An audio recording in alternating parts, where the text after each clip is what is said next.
ओ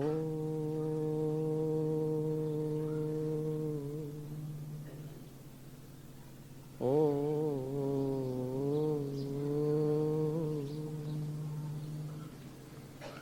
ओ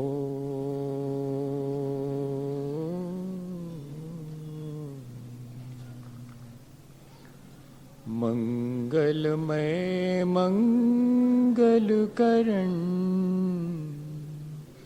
वीतराग विज्ञान नमो ताहि जाते भये अर्हन्तादिमः जो विद्यादि सागर सुधी जो विद्यादि सागर सुधी गुरु हैं हितैषी शुद्धात्म में निरत नित्य हितोपदेशी वे पाप ग्रीष्म ऋतु में जल हैं सयाने पूजूं उन्हें सतत केवल ज्ञान पाने पूजूं उन्हें सतत केवल ज्ञान पाने। बोले भगवान महावीर स्वामी की 10 लक्षण महापर्व की, आचार्य कुंद कुंद स्वामी की, आचार्य गुरुवर विद्यासागर मुनि महाराज की।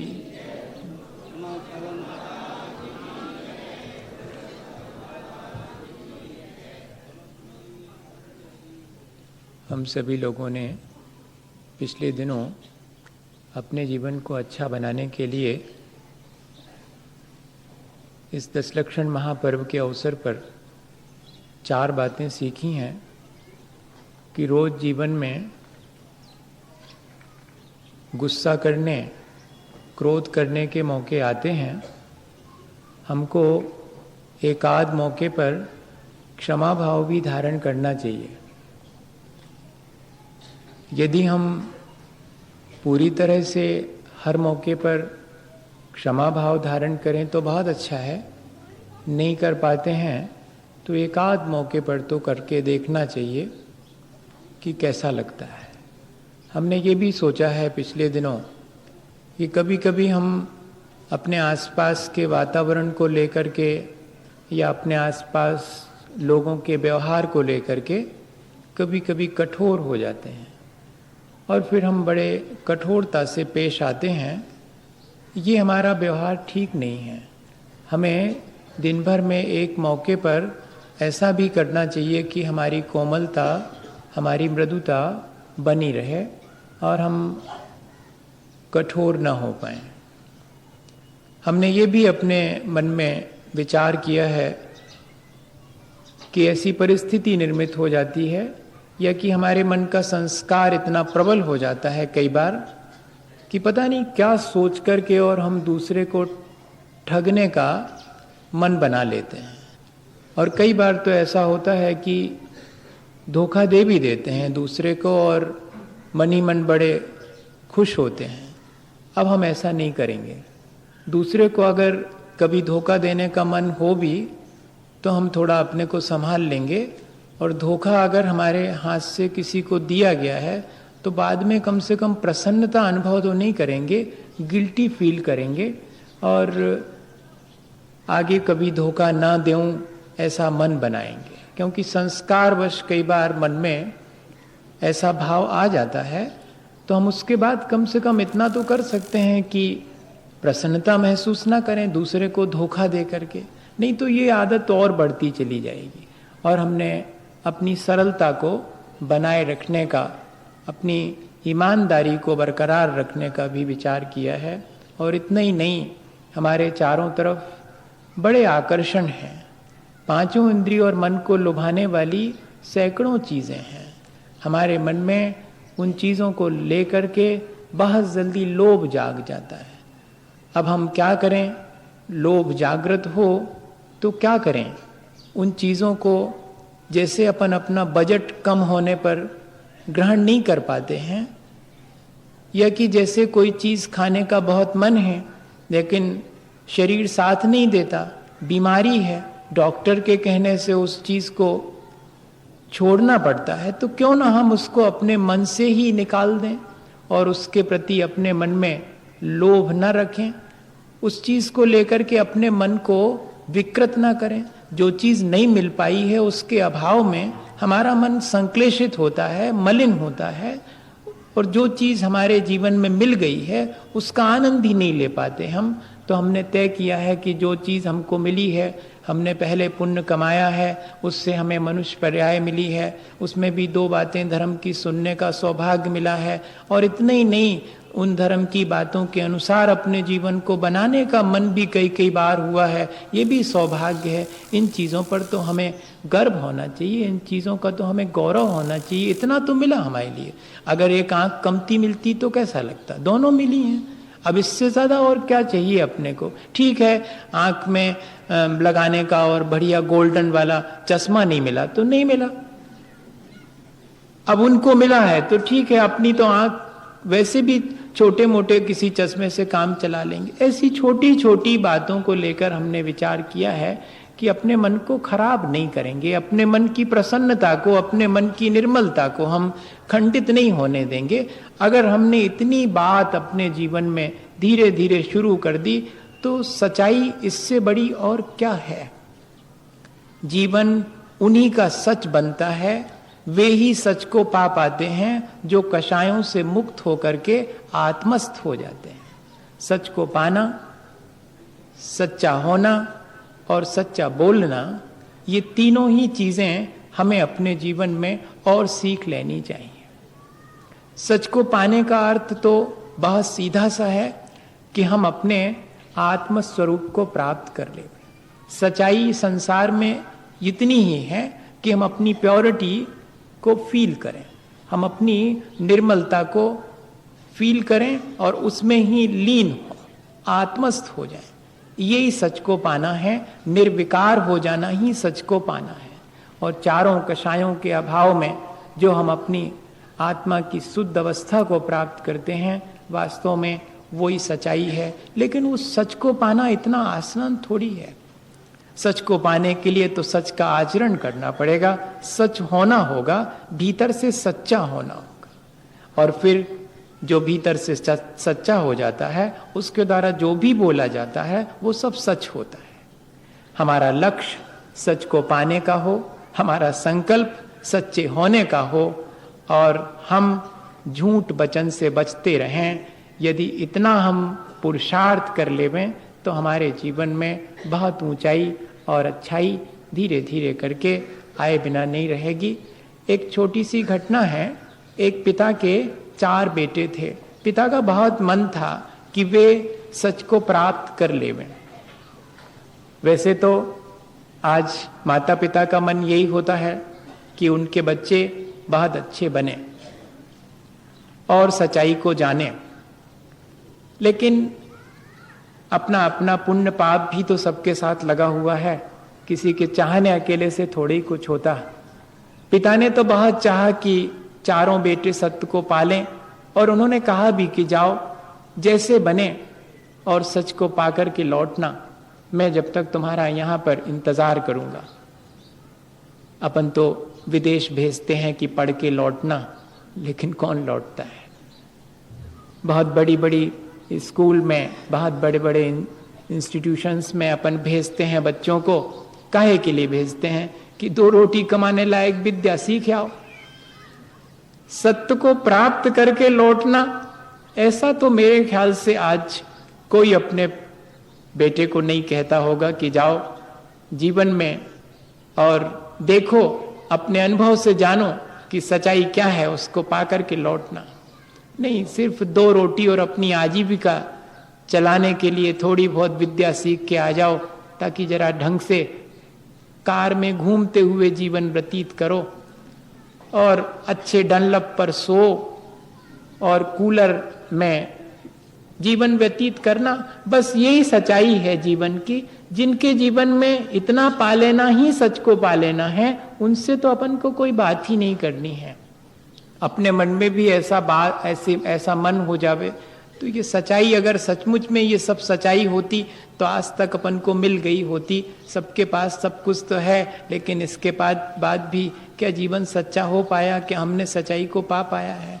बल्कि कुछ दिन के बाद ये सारी चीजें बेमानी मालूम पड़ने लगती हैं, व्यर्थ मालूम पड़ने लगती हैं। पिता ने भेजा कि सच को प्राप्त करके लौटना। एक निश्चित समय पर उन चारों ने तय किया कि 12 बरस तक अपन खोज करेंगे और वापस लौटेंगे और एक स्थान पर मिलेंगे और फिर पिता के साथ एक साथ चलेंगे। और ऐसा ही हुआ 12 बरस में, और लौटे। पिता तो बहुत अशक्त हो गए थे, अपने बिस्तर पर लेटे हुए। जब उनको खबर मिली कि चारों बेटे लौट के आए हैं, बड़े खुश हुए कि इससे पहले कि जीवन पूरा हो, बच्चों से पूछ लें कि उन्होंने सच को पा लिया है या नहीं पाया। पहले वाले बड़े बेटे से पूछा कि सच को पाया, तो उसने बहुत सारी गाथाएं और ऋचाएं ग्रंथों की सुना दी, जो सच के बारे में बड़े बड़े ऋषियों और मुनियों ने लिखी थीं। वो सब ऋचाएं और गाथाएं सुना दी।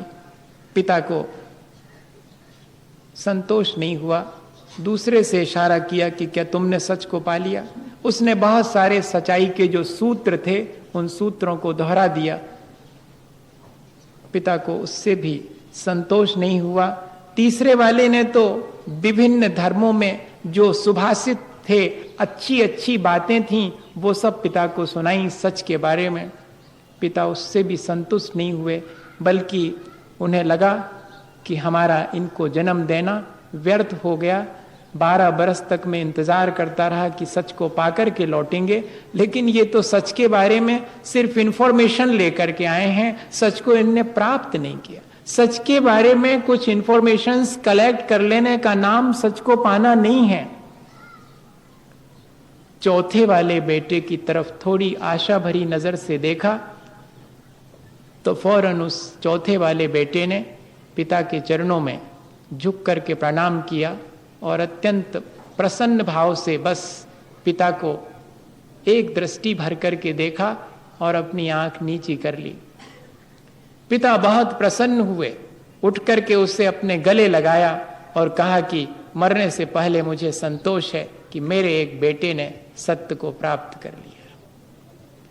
सत्य को प्राप्त करने के मायने इतना ही है कि हमारा जीवन अत्यंत शांत और राग द्वेष से रहित हो गया है। ये प्रतीकात्मक घटना है। क्या हम ऐसा ही अपने जीवन में सच को पाने का लक्ष्य बना सकते हैं? हमें बनाना चाहिए कि हम अपने जीवन में ऐसी ही सच्चाई को, जो कि राग द्वेष से रहित है, जिसमें कि चारों कषायें नहीं हैं, और फिर हम जान रहे हैं सारे संसार को, वास्तव में तो वही सच को पा लेना है। लेकिन इस सच को पाने के लिए मेहनत बहुत करनी पड़ेगी, सच्चा होना पड़ेगा, भीतर से सच्चा होना। जिसका मन जितना सच्चा होगा उसका जीवन भी उतना ही सच्चा होगा, जिसका व्यवहार जितना सच्चा होगा उसका जीवन उतना ही सच्चा होगा, और जिसकी वाणी में जितना सत्य होगा उसका जीवन ही उतना सच्चा होगा। तो जीवन को सच्चा होने के लिए सबसे पहली जरूरत है कि हम अपने मन को सच्चा बनाएं, और उसके लिए आचार्य भगवंतों ने 8 बातें लिखी हैं। सच्चाई को पाने के लिए जब हम सच्चा होने की तरफ कदम बढ़ाएं तो पहला कदम है कि हम सच्चाई के प्रति कभी संदेह ना करें। हम लोग झूठ को तो सच मान लेते हैं, लेकिन कोई सच कहे तो हम संदेह कर लेते हैं। पहली चीज, जैसे हमें मालूम पड़े कि हाँ ये सच है, हम कभी सच के प्रति संदेह ना करें।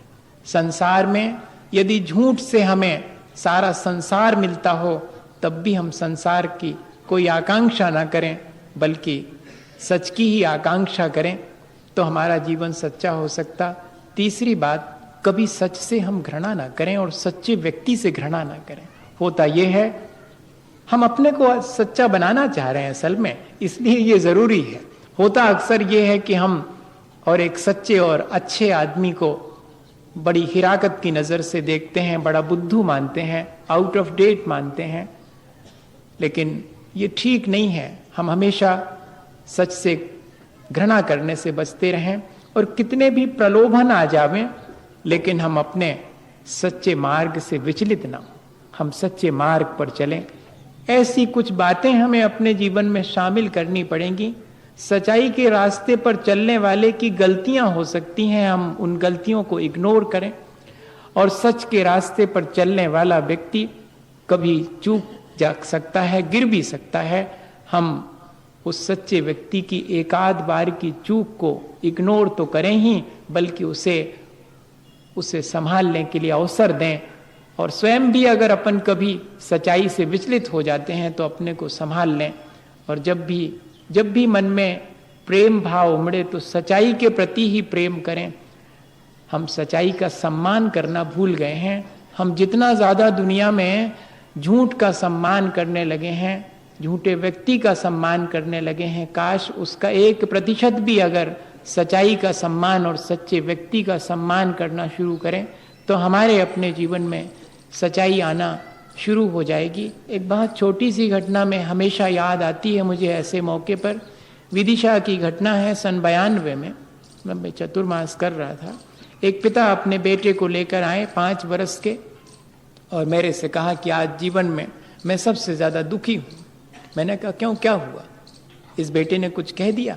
बोले नहीं, इसने मुझसे कभी कुछ नहीं कहा, हमेशा सच ही बोला, लेकिन आज पता नहीं इसने मेरे से झूठ बोला। मेरी 5 वर्ष की साधना आज मुझे लग रही है कि नष्ट हो गई।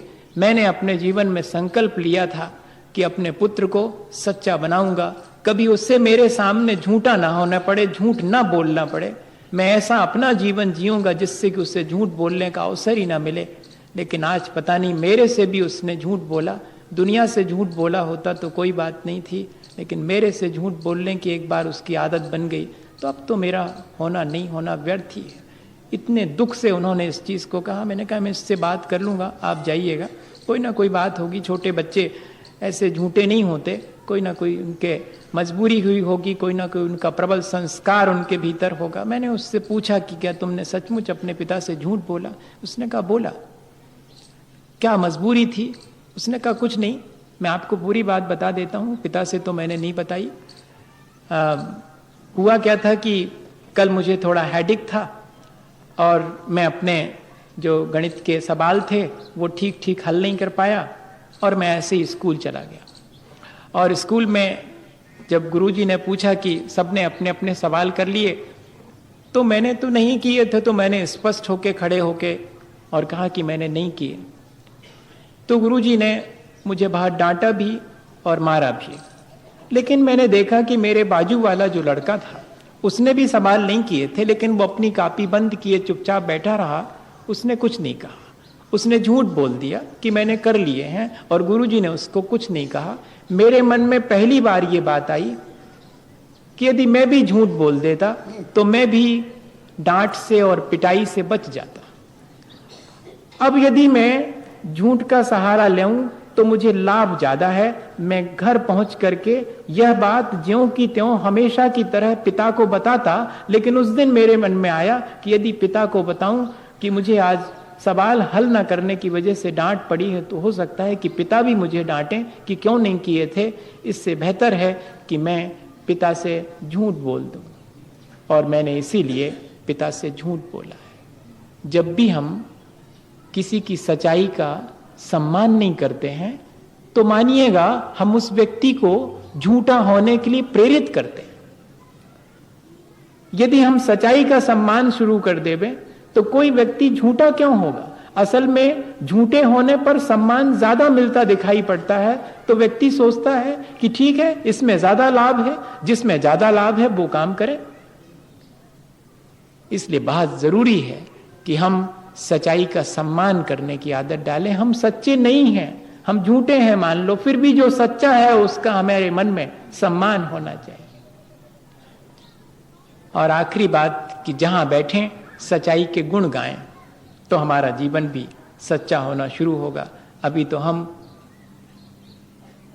झूठ के गुण गाते हैं, अपन ने जिन जिन चीजों से दूसरे को झूठ बोल करके कुछ अचीव किया है, अपने उस बड़प्पन को हाँकते रहते हैं, अपनी आत्म प्रशंसा करते रहते हैं।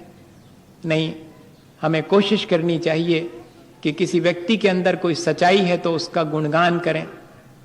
जहां जहां भी सच्चाई है उसके हम गीत गाएं तो हमारा जीवन सच्चा होना धीरे धीरे शुरू होगा।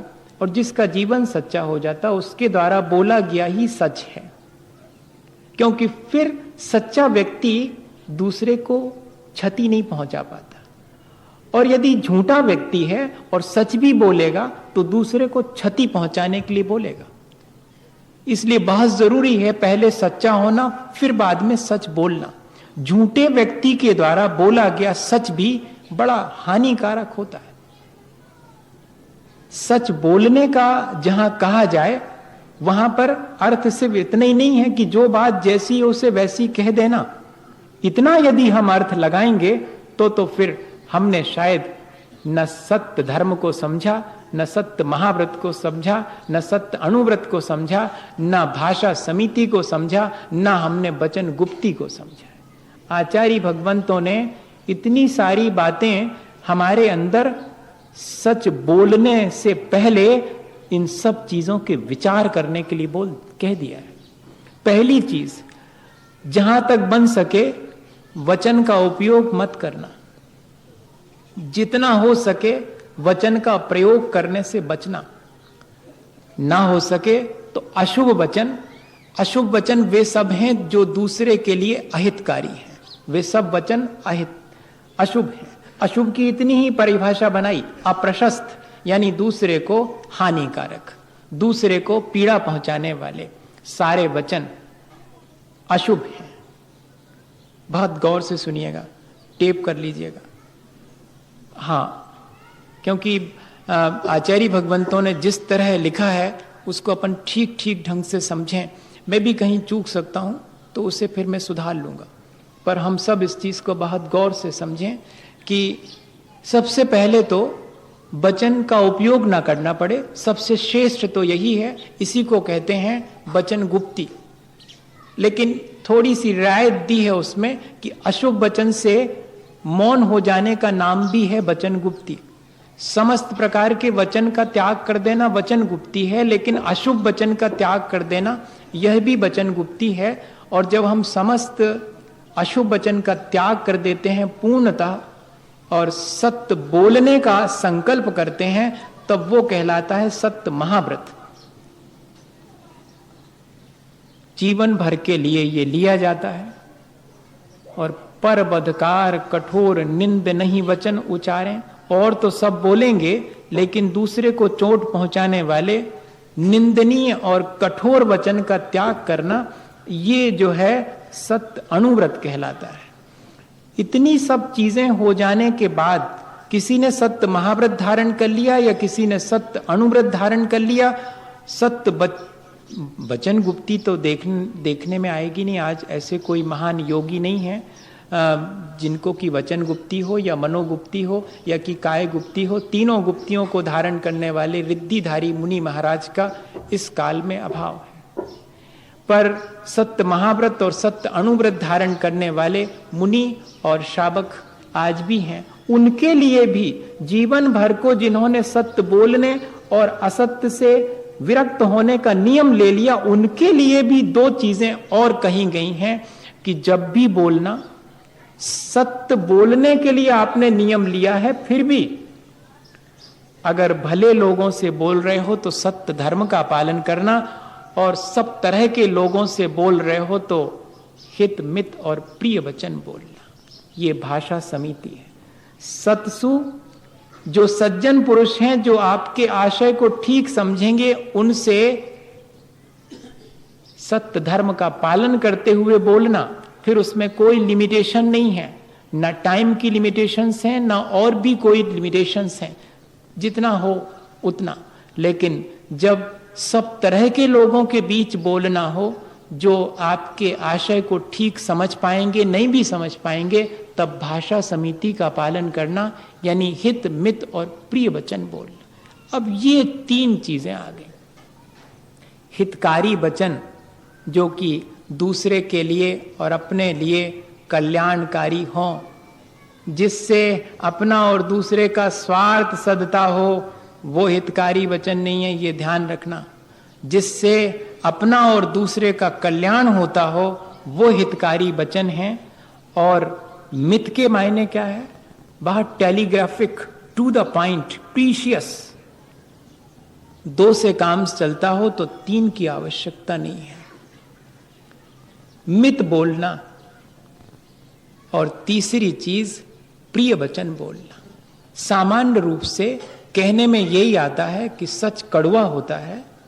कल मैं इस बारे में और बहुत ग्रंथ पलटता रहा और एक जगह मिल गया कि सच कड़वा नहीं होता, वो तो अमृत के समान ही होता है।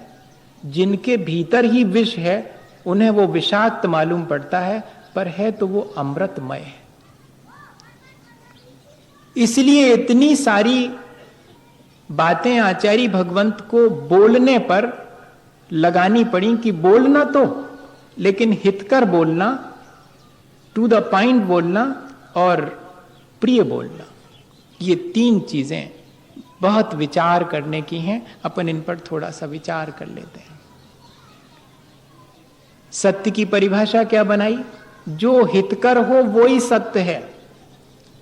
ऐसा सत्य जिससे दूसरे को क्षति पहुंचती हो, झूठ के कैडर में है। ये सिर्फ जैन आगम की, कहना चाहिए, अपनी फिलॉसफी है सत्य के बारे में। दुनिया पूरी यही मानती है कि जैसा देखा वैसा का वैसा कह दो, जैसा सुना वैसा का वैसा कह दो, जैसा जाना वैसा का वैसा कह दो। इसको सत्य कहते हैं। लेकिन जैनाचारी कहते हैं कि ये सब चीजें बाद में, पहले ये देख लेना कि स्वपर कल्याण की भावना से बोला जा रहा है या कि मन की कड़वाहट से और क्रोध, लोभ, भीरुत्व और हास्य, इन 4 से मिश्रित होकर के बोला जा रहा है। इन 4 से मिश्रित यदि सच भी है, जैसा आपने देखा वैसा का वैसा बोला है, लेकिन क्रोध, लोभ, भीरुत्व और हास्य से मिश्रित होकर के, इंटेंट, मोटिव अगर आपका गड़बड़ है, तब फिर मोटिव गड़बड़ हो जाने से, भीतर के भाव गड़बड़ हो जाने से वो सत्य भी झूठ में परिवर्तित हो गया। सबसे पहले तो सत्य बोलना, लेकिन सत्य बोलने के बाद ध्यान रखना कि बोलने की जरूरत क्या पड़ी है, मकसद क्या है बोलने का, इंटेंशन क्या है आपके। आप बहुत सत्यवादी हैं, लेकिन आप बोल क्यों रहे हैं ये सच, ये तो देख लें जरा भीतर टटोल करके।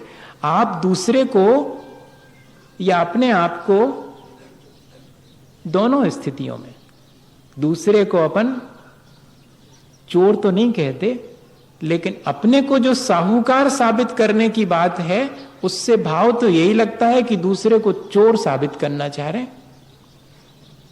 बहुत कठिन है ये मामला, इसको बहुत गौर से समझना पड़ेगा। भीतर के भावों को हम पहचाने कि हम मन में कितने सच्चे होकर के सच बोल रहे हैं। यदि मन में कहीं कोई दुराव है, मन में कहीं कोई क्रोध, लोभ या भय, इस तरह की कोई कषायवश यदि हम बोल रहे हैं, तो मानिएगा वो सत्य के कैडर में नहीं आएगा, उससे दूसरे का हित नहीं होगा। ये 3 चीजें ध्यान में रखने की हैं। सच बोलना है, लेकिन ध्यान रखें अच्छे मन से बोलना है। कड़वे मन से सच बोला जाएगा तो वो सच भी झूठ में परिवर्तित हो जाएगा। और परिणाम का विचार कर लेना कि परिणाम क्या निकलेगा। आप बोल तो सच रहे हैं, सच बोलना, उद्देश्य सच बोलने का होना चाहिए, दूसरे के हित का होना चाहिए। और परिणाम यदि ठीक है, हम सच बोल रहे हैं, हमारा उद्देश्य भी बहुत अच्छा है, लेकिन परिणाम क्या निकलेगा, परिणाम खोटा निकले, एक प्लान पहले से, एक आइडिया लग जाता है कि इसके बोलने से क्या होगा, तब रुक जाना आवश्यक नहीं है। आप जैसे सत्यवादी और भी पढ़े हैं, क्या जरूरत है आपके सच बोलने की, चुप हो जाओ। हाँ, ऐसा लिखा हुआ बड़ा कठिन लगता है। ऐसा पढ़ने के बाद लगता है कि इस तरह तो चुप रहना ही ज्यादा अच्छा है। इतना कठिन है सच बोलना भी इतना कठिन है, सच को पाना तो कठिन है ही, सच होना भी कठिन है, लेकिन सच बोलना भी बहुत कठिन है। सापेक्ष बोलना, हमेशा किसी न किसी अपेक्षा से बोलना। और आचार्य भगवंतों ने तो इतनी बढ़िया बात लिखी है, जग सुहित कर सब अहित हर, श्रुति सुखद सब संशय हरें, भ्रम रोग हर जिनके वचन, मुख चंद्र ते अमृत झरें। इसमें सारी चीजें आ गई। ये 6 ढाला में दौलत राम जी ने जैसे कि 2 लाइनों में सारा कुछ भर दिया, जितना अपन ने विचार किया। जग सुहित कर सब अहित हर, सबका जिसमें भला हो, किसी का भी बुरा ना हो। श्रुति सुखद, सुनने में भी ठीक जान पड़े।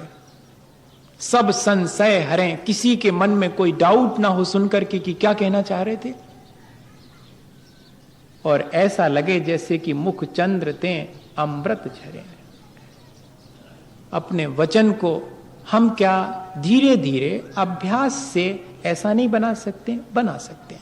बोलना तो सबको पड़ता है, अपने विचारों को व्यक्त करने के लिए भाषा की मदद तो अपन को लेनी पड़ती है। लेकिन आचार्य भगवंत कह रहे हैं कि इस भाषा के द्वारा भी अपने जीवन को ऊंचा उठा सकते हैं अपन, बोल करके भी। लेकिन इतने बैरियर पार करने के बाद तब वचन बोले जाएं, इतनी सब बातों का ध्यान रख के वचन बोले जाएं, तो वे वचन भी दूसरे और का घाव सबसे ज्यादा तकलीफ पहुंचाने वाला होता है।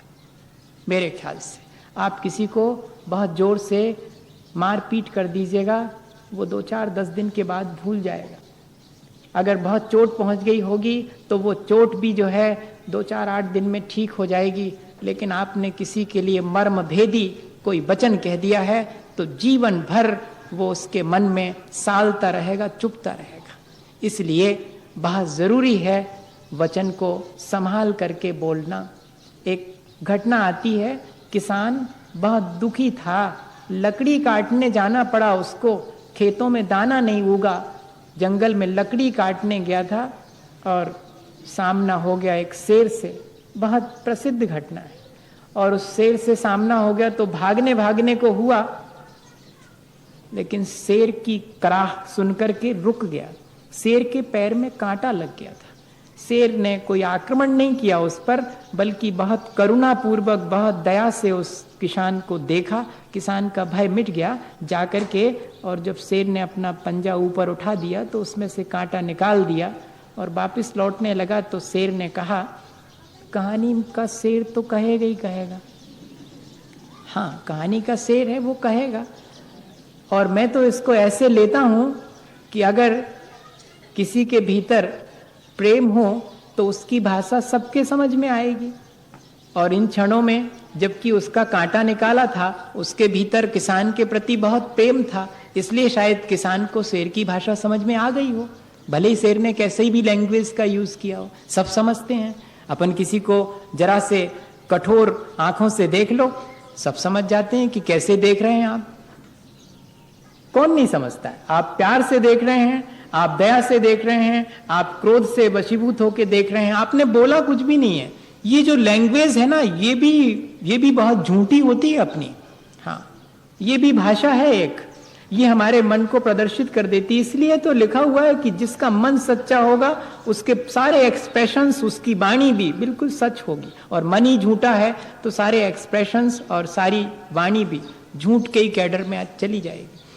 और उसने कहा कि सुनो, मैं तुम्हारी क्या मदद कर सकता हूँ। किसान ने कहा कि मेरी बिटिया की शादी की चिंता मुझे है, मेरे पास तो पैसा खाने तक को नहीं है, मैं क्या करूँ। शेर ने कहा आओ मेरे साथ।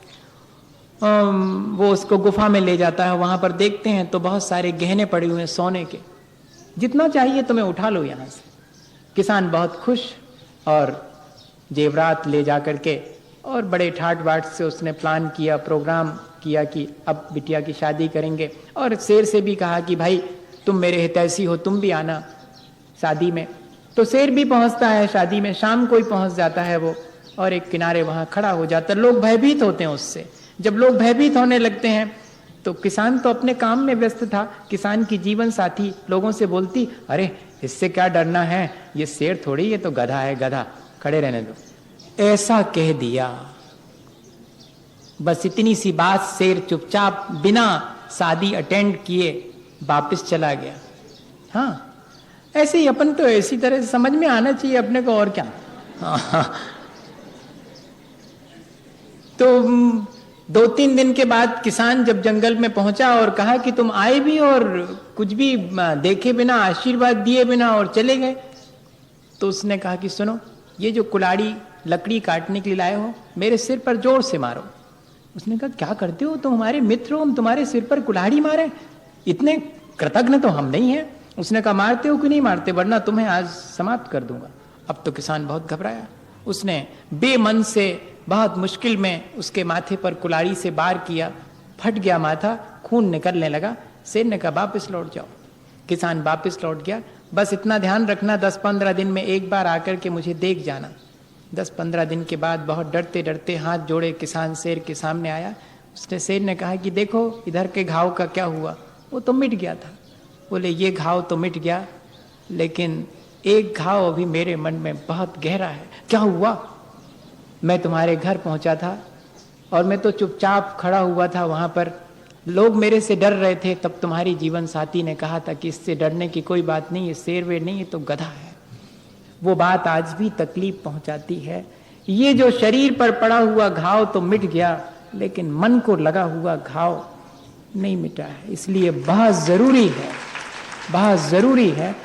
मेरी बात को कृपा करके तालियों के शोर में उड़ा नहीं दें आप। हाँ, इससे भी लोग इस बात का वो लगाते हैं कि कितनी दम है इनकी वाणी में, जितनी बार ताली बनी उतनी बढ़िया दमखम है। कृपा करके इससे मुझे बचाए रखें। ये तालियों का शोर, ये प्रशंसा का शोर व्यक्ति को सच्चाई से विमुख करने में बहुत कारण बन जाता है। हाँ, क्योंकि दो ही चीजें तो हैं, सत्ता और संपत्ति, जो आदमी को सच से विमुख कर देती है। एक बार उसको ये लगने लगे कि मैं बहुत बलवान हूं, मेरे साथ पूरा हुजूम है, तो मानिएगा फिर वो झूठा होकर के भी अपने को सच साबित करेगा। और पैसा अगर आ जावे, सत्ता और संपत्ति दोनों ही व्यक्ति को विमुख करती हैं। बहुत संभाल करके जीवन को चलाने की आवश्यकता।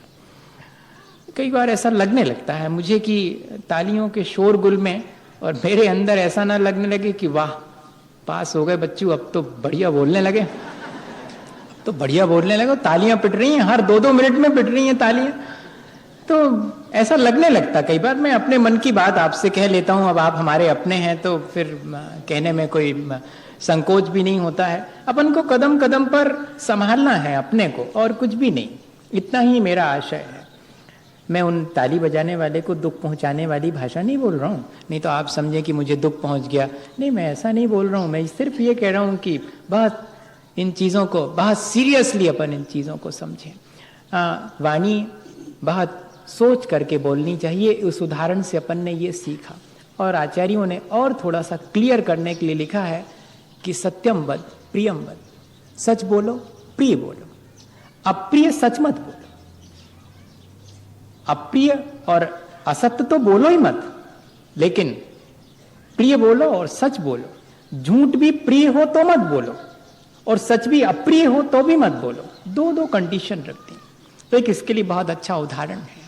वैसे तो उदाहरण बहुत सारे हैं, लेकिन अपनों को समझने के लिए एक छोटा सा उदाहरण दे रहे हैं। एक राजा साहब को अपना चित्र बनवाना था। क्या हुआ? एक राजा साहब थे, तो उनको अपना चित्र बनवाना था। तो बहुत सारे कलाकार बुलाए। अब सारे कलाकार, राजा साहब का चित्र तो सुंदर ही बनना चाहिए, और राजा साहब के साथ मुश्किल ये थी कि उनकी एक आंख नहीं थी। अब राजा साहब का और सुंदर चित्र, और अगर सच्ची बनाते हैं तो सुंदर नहीं बनेगा, एक आंख नहीं बनाएंगे फिर। तो जो पहले वाला था उसने कहा कि इससे कोई मतलब नहीं, जो सच है वही बनाएंगे भैया अपन। तो उसने राजा साहब की एक आंख नहीं बनाई, और बाकी तो सब सुंदर है शरीर। राजा साहब को पसंद नहीं आया। दूसरा वाला चित्र दूसरे कलाकार ने सोचा कि अरे वाह, सुंदर चित्र बनना चाहिए, सच से क्या मतलब। उसने राजा की दोनों आंखें दुरुस्त एकदम बढ़िया बना दी। राजा ने कहा कि झूठा चित्र है। सुंदर तो है, प्रिय मालूम पड़ता है, लेकिन झूठा है। वो अप्रिय मालूम पड़ रहा था लेकिन सच्चा था। दोनों ही रिजेक्ट हो गए। सच जो अप्रिय है वो भी ठीक नहीं है, और झूठ जो कि प्रिय है वो भी ठीक नहीं है। तीसरे कलाकार ने बनाया, क्या चित्र बनाया उसने? राजा साहब बहुत शूरवीर हैं, बलवान हैं और बहुत तीरंदाज भी हैं। वो हाथ में धनुष बाण लिए हैं और चला रहे हैं, और एक आंख तो बंद रहती है, एक आंख बंद है और चित्र बना हुआ है। वो चित्र पास हो गया क्योंकि सच भी है और प्रिय भी है। आप और हम सब समझ रहे हैं इस चीज को। हमें किस तरह से सच भी है और प्रिय भी है, इस बात का ध्यान रख करके कि सत्यम वद प्रियम वद, अप्रियम सत्यम न वद, प्रियम असत्यम अपि न वद, असत्यम अप्रियम कदाचिदपि, कभी भी नहीं। इतनी अगर अपन थोड़ी सी सावधानी रख करके और अपने वचनों का प्रयोग करें तो कोई वजह नहीं है कि अपने जीवन को हम ऊंचा ना उठा सकें। कदम कदम पर झूठ बोलने के अवसर आते हैं। काहे को बोलना पड़ती झूठ भैया? झूठ का सहारा क्यों लेना पड़ता है? थोड़ा सा सम्मान पाने के लिए, या कि थोड़े 2 पैसे की बरकत हो जाए इसके लिए, और कहे के लिए? संसार में क्यों व्यक्ति को झूठ बोलना पड़ता है? अपने स्वार्थ की सिद्धि के लिए बोलना पड़ता है, कभी कभी भय से बोलना पड़ता है झूठ। लेकिन जी दिन भर में एक मौका तो ऐसा अपन लाएं कि जब अपने मुंह से किसी के प्रति झूठ निकल गया है तो शाम होने से पहले हम कन्फेस कर लें उसके सामने जाकर के। क्या इतना साहस है कि कह सकें कि वो जो सुबह हमने आपसे कहा था वो सच नहीं था, वो झूठ था। दिन भर में अगर बोले गए 100 झूठ में से भी एक झूठ को कोई कन्फेस कर लेवे तो दावा तो नहीं करता, लेकिन कहता जरूर हूं कि धीरे धीरे जीवन सच्चा होना शुरू हो जाए। बड़ा छोटा सा एक सूत्र है, हमसे झूठ निकल जाता है, मजबूरी में निकल जाता है। हम झूठ कई बार जानबूझ के भी बोल देते हैं, लेकिन हम समझते हैं कि हमने झूठ बोल दिया है, या कि किसी के कहने पर हमें समझ में आ जाता है कि ये जो मैंने बोला है वो झूठ है। तो क्या हम शाम होने से पहले उस झूठ को कन्फेस नहीं कर सकते? हम कन्फेस कर सकते हैं, करना चाहिए। और उसी व्यक्ति के सामने जाकर के कि वो जो सुबह मैंने कहा था वो झूठ है, मैं अब सच बताता हूं कि सच्चाई तो ये है। यदि ऐसा अभ्यास हम करना शुरू करते हैं तो हमारा जीवन सचमुच सच्चाई की तरफ बढ़ेगा, हम सच को प्राप्त करेंगे।